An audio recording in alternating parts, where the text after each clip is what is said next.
The Menendez brothers may soon walk free after more than 3 decades behind bars. That's after Los Angeles District Attorney George Gascon announces on October 24th that he's requesting that Lyle and Eric be resentenced for the 1993 murders of their parents Jose and Kitty Menendez. I came to a place where I believe that under the law, resentencing is appropriate, and I am going to recommend that to a court tomorrow.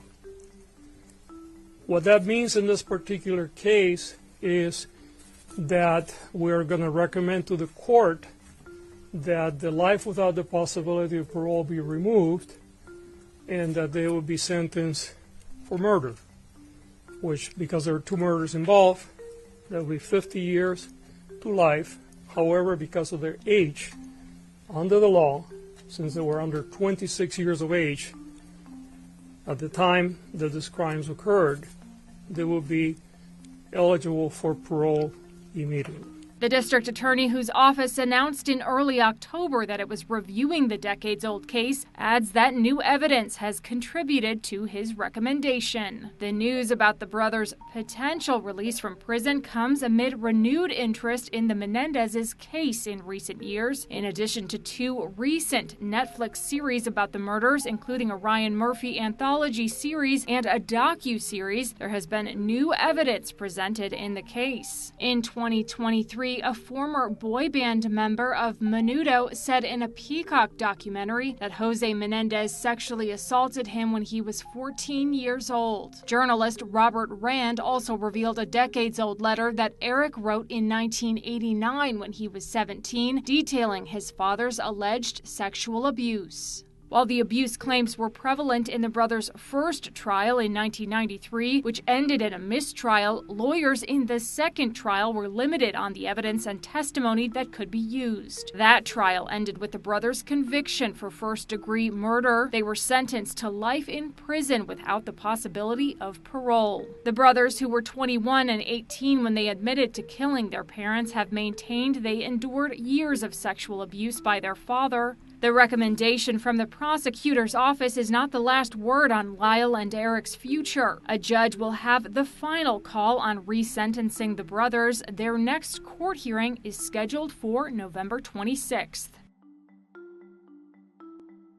Liam Payne's ex-girlfriend Danielle Peaser reveals the singer contacted her just weeks before his death. Danielle, who dated Liam from 2010 to 2012, is now paying tribute to the late One Direction member and sharing details about his final message to her. Posting a tribute to Liam on her Instagram October 20th, writing, "This still doesn't feel real. Despite being aware of your struggles over the years, I hoped and prayed that this day would never come. But now we're all facing the reality of living a life without your presence." Danielle and Liam first met in 2010 when she was a dancer on the X Factor and he was a contestant on the show, competing with the newly formed boy band One Direction. They later split in late 2012, with Danielle going on to date boyfriend radio DJ Sunny J, with whom she welcomed her first child, a baby girl named Mia, back in May. With Danielle sharing that her family was the last thing she spoke about with Liam, writing, "Receiving a message from you a couple of weeks ago expressing your happiness for the love I found with Sunny and Mia is something I'll cherish forever." The 36-year-old ends the touching post saying, "I'm sorry your story didn't end differently, and I'm sorry you didn't ever get to share more of your magic with the world. Rest easy, my friend." Danielle's comments come just 4 days after Liam was found dead following a fall from the balcony of his Buenos Aires hotel room. The next day, Argentine officials confirmed the 31-year-old's cause of death to be multiple traumatic injuries, with both internal and external hemorrhaging. Liam, who had been open about his past struggles with mental health and alcohol addiction, is survived by his 7-year-old son, Bear, who he shared with ex-girlfriend British singer Cheryl Cole. Police are investigating a troubling death in a Canada Walmart. An update from local Halifax Regional Police confirms a 19-year-old woman, who was also an employee of the retailer, was found dead in the Nova Scotia store on October 19th. According to an October 22nd press release, the victim, whose identity has not been shared by authorities at this time, was located in a large walk-in oven belonging to the store's bakery department. Authorities note the investigation is complex and involves several partner agencies and that it might take a significant amount of time. They also ask the public not to share speculative information online out of respect for the woman's family. The update added, the investigation has not yet reached a point where the cause and manner of death have been confirmed. E-News has reached out to police for comment but has not yet heard back. A spokesperson for Walmart confirms to E-News the store is temporarily closed until further notice in order to accommodate the investigation. The spokesperson adds, "We are heartbroken and our deepest thoughts are with our associate and their family. Our focus remains on taking care of our associates and making sure they have the support they need. As police have stated, this is a very complex matter and the investigation is ongoing." According to ABC News, a rep for the company also confirms Walmart is offering employees on-site support, including grief counseling, in addition to access to virtual care. The outlet also notes, citing police, law enforcement is working in tandem with Occupational Health and Safety and the Nova Scotia Medical Examiner Service for the investigation. The Nova Scotia Department of Labor, Skills and Immigration confirms a stop work order was issued on October 22nd for both the store's bakery and its walk-in oven. The department says in a statement, "As this is an active investigation, we cannot release further details at this time," and adds investigations at workplaces are complex and can take time. Sean Diddy Combs has received a new set of lawsuits from alleged victims of rape and sexual assault, including from one woman who claims he and an unnamed celebrity raped her at 13 years old. On October 20th, a new series of 5 civil lawsuits were filed against Combs on behalf of 2 men and 3 women. Among the allegations detailed, which include claims that Combs sexually assaulted or raped the plaintiffs in individual incidents between 2000 and 2022, is one claim from an anonymous female plaintiff that she was raped at the age of 13 by Combs and an unnamed male celebrity.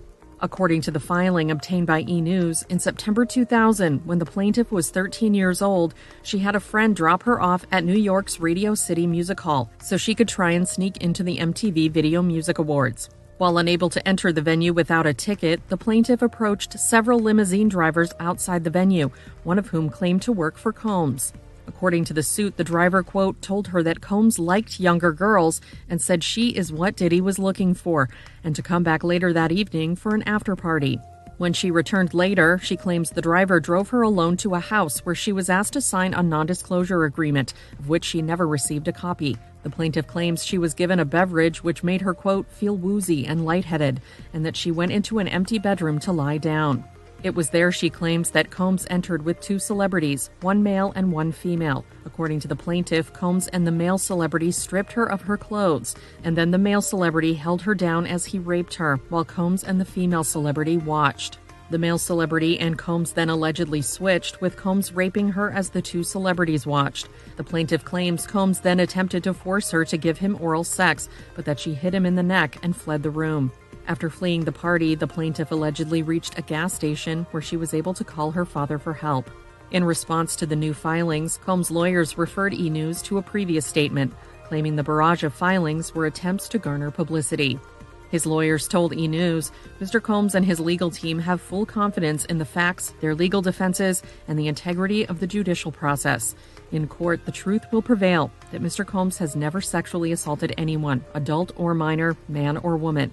Combs' legal team also filed a motion on October 20th, shared with E-News, to request an order prohibiting further extrajudicial statements from prospective witnesses and their lawyers that substantially interfere with Mr. Combs' right to a fair trial. Attorney Tony Busby, who has already filed a number of civil suits against Combs on behalf of alleged victims, shared a statement with NBC News in regards to the new filings, saying per the outlet, "We will let the allegations in the filed complaints speak for themselves and will work to see that justice is done. We expect to be filing cases weekly naming Mr. Combs and others as defendants as we continue to gather evidence and prepare the filings." Sean Diddy Combs remains behind bars on charges of racketeering, sex trafficking, and prostitution, to which he's pleaded not guilty. His trial is scheduled to begin in May 2025.